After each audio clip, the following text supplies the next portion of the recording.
O paulista Igor Pires, de 28 anos, é o idealizador do perfil Textos Cruéis Demais para Serem Lidos Rapidamente, que conquistou aí milhões de seguidores ao transformar a escrita em postagens rápidas e acessíveis.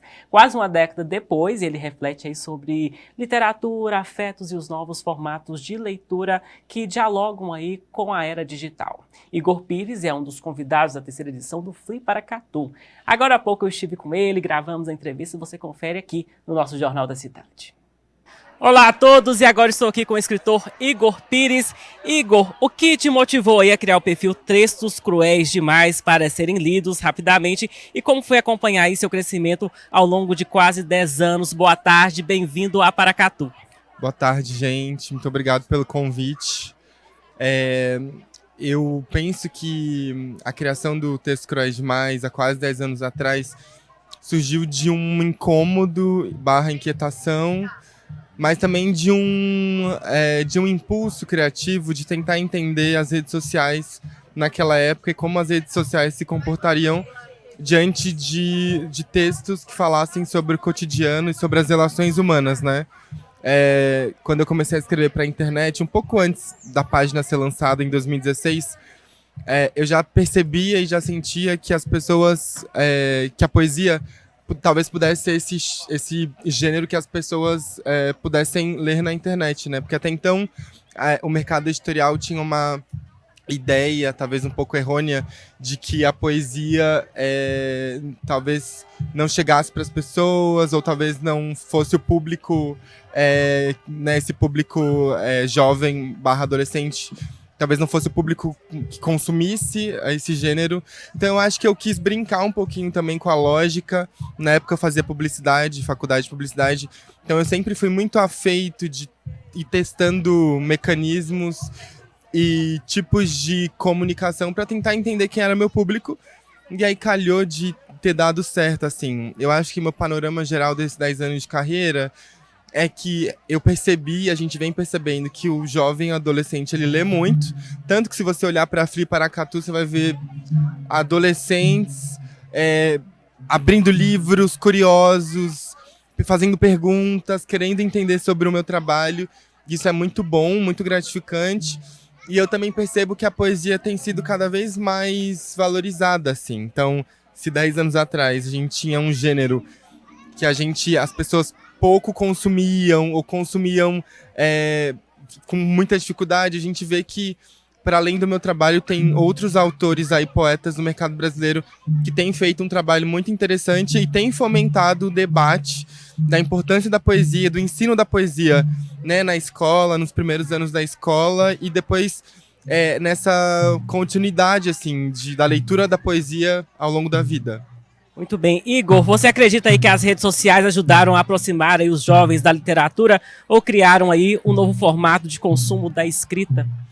Eu penso que eu sou um dos primeiros autores que saíram da internet e publicaram um livro, e depois disso a gente teve vários outros, né? E a gente tem percebido cada vez mais autores que nascem na internet, né, e que têm o começo do seu trabalho ali galgado nas redes sociais, e depois conseguem publicar e aí se transformam em best-sellers. Eu sinto que essa geração, né, mais nova, Gen Z, considerados Gen Z, eu sinto que, como eles nasceram com a internet, o consumo da literatura na internet para eles é muito fundamental. Talvez, inclusive, seja o primeiro contato. Não é no meu caso, que eu tive meu primeiro contato com o livro na biblioteca da escola, de uma maneira bem tradicional, né? Hoje você tem, talvez, muitas vezes, esse primeiro contato através das redes sociais. Então eu sinto que tem uma mudança também da maneira como esses jovens têm consumido literatura e da maneira como tem se produzido literatura nas redes sociais, assim. Então eu vejo com muitos bons olhos, eu vejo que é um caminho sem volta, assim, e toda pessoa que me pergunta, que me questiona, né, Igor, eu quero começar a escrever, por onde eu começo? Eu sempre respondo, pelas redes sociais, porque é talvez o caminho mais curto para você conseguir alcançar o sucesso desejado e a publicação tão desejada. Igor, de onde vem aí as inspirações, né, para seus textos e como você transforma experiências pessoais e coletivas na arte da literatura? Eu acho que do artista, né? O trabalho de um escritor é como se fosse um trabalho de alguém que está ali. Eu diria que é um trabalho quase que artesanal, assim, um trabalho. Diria que um trabalho. Eu comparo o trabalho da escrita com o trabalho de um jardineiro, no sentido de ele precisa cuidar da terra, ele precisa regar a terra, ele precisa entender da anatomia da planta. Eu estava conversando com uma querida agora que trabalha aqui na Flip Paracatu e eu disse exatamente isso para ela. Não existe o artista sem gente. Para ser artista, você tem que gostar das pessoas, você tem que ouvir as pessoas, você tem que saber olhar para o outro como ser humano, até porque ele é o seu material de trabalho. Então, a minha escrita passa muito pelas minhas experiências pessoais, pelo que eu absorvo das minhas relações interpessoais, mas também passa por um trabalho profundo de observação da realidade, de enxergar o outro, de escutar suas histórias e eventualmente escrever sobre isso.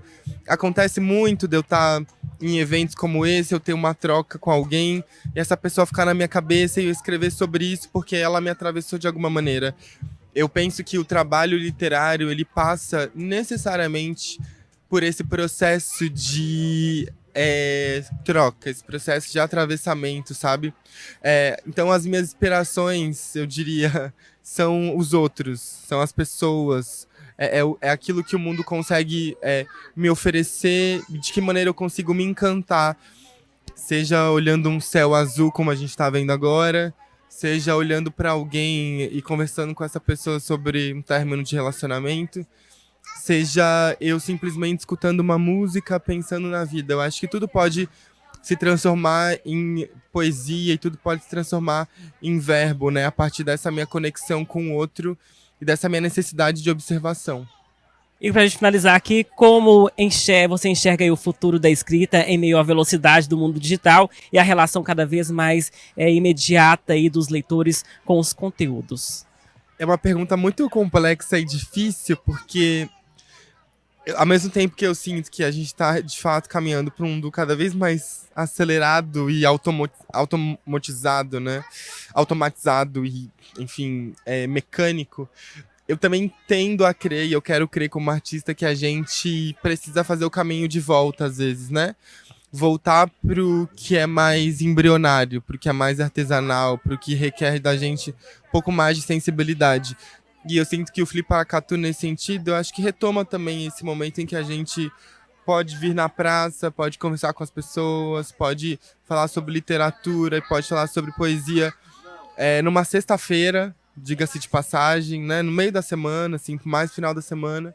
Então eu sinto que é um desafio nosso e é um desafio que eu acho que agrega lá desde os primeiros anos da escola, né, depois da vida adulta, equipar as nossas crianças e os nossos adolescentes com outras maneiras de observar o mundo que não esse mundo através das telas. Então, com programas, com feiras literárias, né, todo ano, com incentivo a programas em que a gente tem ali concursos literários de produção. Eu sinto que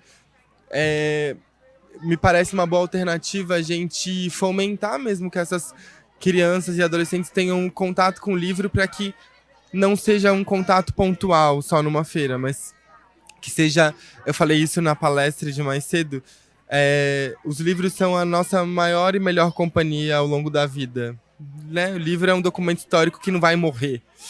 Então, se a gente conseguir fazer com que essa molecada pegue um livro, abrace ele e leve pro resto da vida, a gente já vai estar fazendo um bem enorme, assim. Igor, te desejo muitas palavras, muitas obras, já tem muitas já, mais que duplique, triplique aí. E seja sempre muito bem-vindo aqui a Paracatu, ao nosso Festival Literário Internacional. Muito obrigado pela participação. Obrigado, gente. É isso. Obrigado, prefeitura. Obrigado todo mundo da staff, que está trabalhando aí também. Obrigado você, obrigado jornal, obrigado todo mundo. Obrigado mesmo. Obrigado, Igor, pela participação. Obrigado também à editora do Globo, né, que nos fez aí a ponte para que essa entrevista acontecesse hoje aqui em Paracatu. E o festival ainda está acontecendo, o pessoal vai até domingo aí com várias atrações para vocês e toda a família participar, viu? E hoje tem Vanessa da Mata e a Orquestra Ouro Preto, juntamente com a caretagem dos Amaros.